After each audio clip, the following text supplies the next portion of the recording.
Good morning student, class 7th हम पढ़ रहे थे चैप्टर 5 में हम पेज नंबर 25 तक पढ़ चुके हैं। आज हम पेज नंबर 26 पढ़ेंगे। देखिए पेज नंबर 26 सेकंड पैराग्राफ। अभी तक हमने जाना कि किस तरह मिठाई वाला जो है मीठे स्वर में बच्चों से प्यार करते मतलब मीठे स्वर में पुकारता है मिठाई कि खिलौने वाला खिलौने ले लो मिठाई। और किस तरह वो जब वो खिलौने लेकर आता है तो बच्चे जो है बड़ी उत्सुकता के साथ उसके पास जाते हैं और उससे जो है खिलौने खरीदते हैं। बच्चे बहुत खुश होते हैं, मतलब उन्हें अपना होश नहीं रहता कि उन्होंने किसी का पैजामा छूटा जा रहा है, किसी की पगड़ी गिरी जा रही है, किसी के जूते चप्पल छूटे जा रहे हैं, किसी को अपना होश नहीं हो और भागते हुए उसके पास आते हैं और वो सभी बच्चों को बड़े प्यार से मुरली बेचता है। किसी को कुछ बच्चे जो है जो कि पैसे नहीं ले पाते हैं, जिनके पास पैसा नहीं है, तो उनसे कहता है कि जाओ तो अपनी माँ से तुमने अभी अच्छे से पैसे नहीं मांगे होंगे, तुमने आंचल नहीं पकड़ा होगा, आंचल पकड़ करके उनके पैरों से चिपके नहीं होंगे, तुमने सही ढंग से मांगा नहीं होगा, जाओ तुम भी पैसा मांग के लाओ। और फिर वो पैसे मांग के लाता और जो जितना भी लिए रहता उसको मुरली दे देता, 2 आने में भी में दे देता। कुछ एक आध जो बच्चे ऐसे थे जो नहीं भी लिए हैं और शांत खड़े हुए, तो लो भैया तुम भी ले लो, और ऐसा कह के वो आगे बढ़ जाता था। और इस प्रकार उसे उसका उद्देश्य केवल बच्चों का प्रेम पाना ही, व्यापार से ज़्यादा बच्चों का प्रेम पाना उसका उद्देश्य था, है ना। इस तरह हमने ये चीज़ें जानी। अब आज हम पढ़ेंगे। देखिए फर्स्ट लाइन देखते हैं। आज अपने माका ने बैठी हुई रोहिणी मुरली वाले की सारी बातें सुनती रही। आज भी उसने अनुभव किया बच्चों के साथ इतने प्यार से बातें करने वाला फेरी वाला पहले कभी नहीं आया, जो कि इतने प्रेम से बच्चों से बातें करे। फिर वह सौदा भी कैसा सस्ता बेचता है, सौदा भी जो है सस्ता बेचता है। भला आदमी जान पड़ता है, मतलब अच्छा इंसान जो है जान पड़ता है। समय की बात है जो बेचारा इस तरह मारा मारा फिरता है। पेट जो ना कराए सो थोड़ा, पता नहीं पेट जो ना करा ले, पेट के लिए व्यक्ति क्या क्या नहीं कार्य करता है।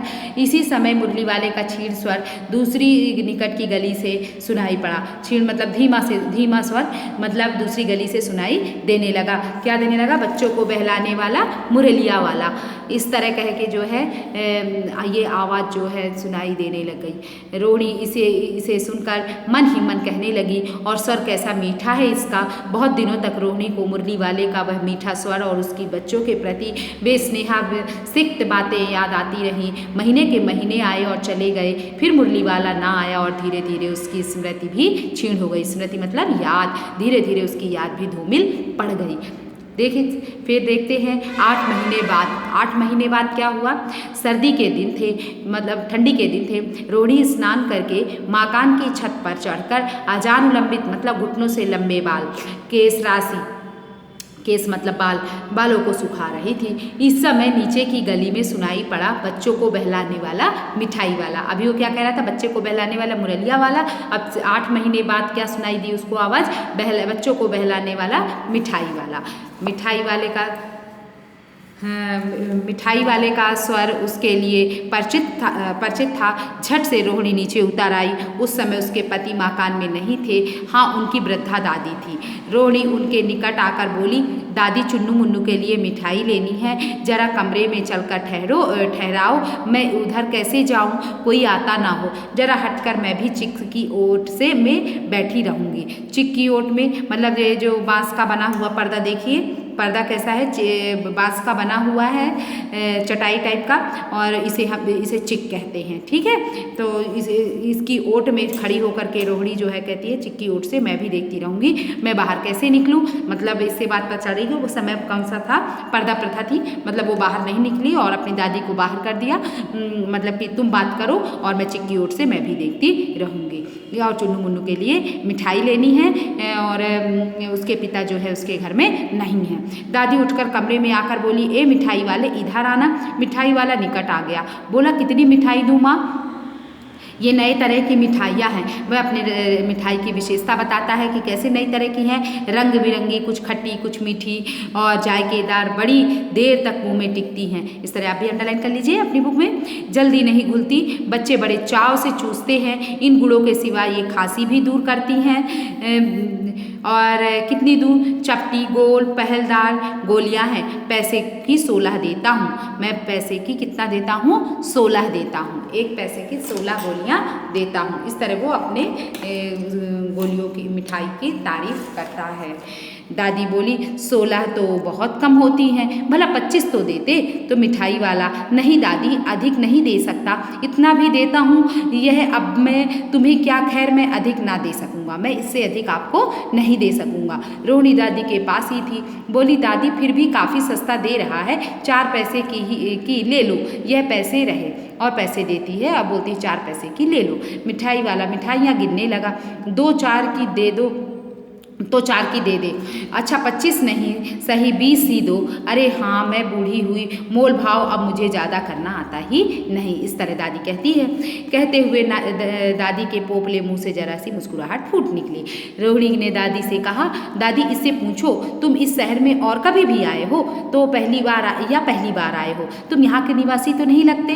दादी ने इस कथन को दोहराने की चेष्टा की ही थी कि मिठाई वाले ने उत्तर दिया, पहली बार नहीं, और मैं और भी कई बार आ चुका हूँ। रोहिणी चिक्की आढ़ी से बोली, पहले यही मिठाई बेचते हुए आए थे या कोई और चीज लेकर आए थे? तब उसने बताया कि मिठाई वाला हर्ष, संशय और विस्मयादि भाव में डूबकर बोला। उसमें तीनों ही प्रकार के भाव उत्पन्न हो गए मिठाई वाले के। हर्ष मतलब खुशी हुई, संशय आश्चर्य हुआ, विस्मयादि मतलब आश्चर्य भावों में डूबकर बोला, इससे पहले मैं मुरली लेकर आया था और उससे भी पहले खिलौने लेकर आया था। रोहिणी का अनुमान ठीक निकला। अब तो वह उससे और भी कुछ बातें पूछने के लिए अस्थिर हो उठी। उसे लगा कि मैं इससे और बातें करूं, इसके बारे में जानूं। रोहिणी का मन हुआ कि मैं उससे भी और बातें करूं। वह बोली, इन व्यवसायों में भला तुम्हें क्या मिलता होगा? तो वह बोला, कितना भला क्या है, मिलता भला क्या है, यही खाने भर को मिल जाता है, कभी नहीं भी मिलता है, पर हाँ संतोष, धीरज और कभी कभी असीम सुख जरूर मिलता है। उसे क्या मिलता है? संतोष, धीरज और कभी कभी असीम सुख जरूर मिलता है, और यही मैं चाहता भी हूँ। सो कैसे? तो उसने पूछा, कैसे तुम्हें मिलता है वह भी बताओ। अब व्यर्थ उन बातों की क्यों चर्चा करूं, उन्हें आप जाने ही दें। उन बातों को सुनकर आपको दुखी होगा। तब कहा, जब इतना बताया है तब और भी बता दो। रोहिणी ने कहा, जब इतना बताया तो भैया और बता दो, मैं बहुत उत्सुक हूँ तुम्हारे बारे में जानने के लिए। तुम्हारा हर्जा ना होगा, मिठाई में और भी ले लूँगी। अतिशय गंभीरता के साथ मिठाई वाले ने कहा, मैं भी अपने नगर का एक प्रतिष्ठित आदमी था। और मकान, व्यवसाय, गाड़ी, घोड़े, नौकर चाकर सभी कुछ था मेरे पास। स्त्री थी, छोटे छोटे 2 बच्चे भी थे। मेरा वह सोने का संसार था।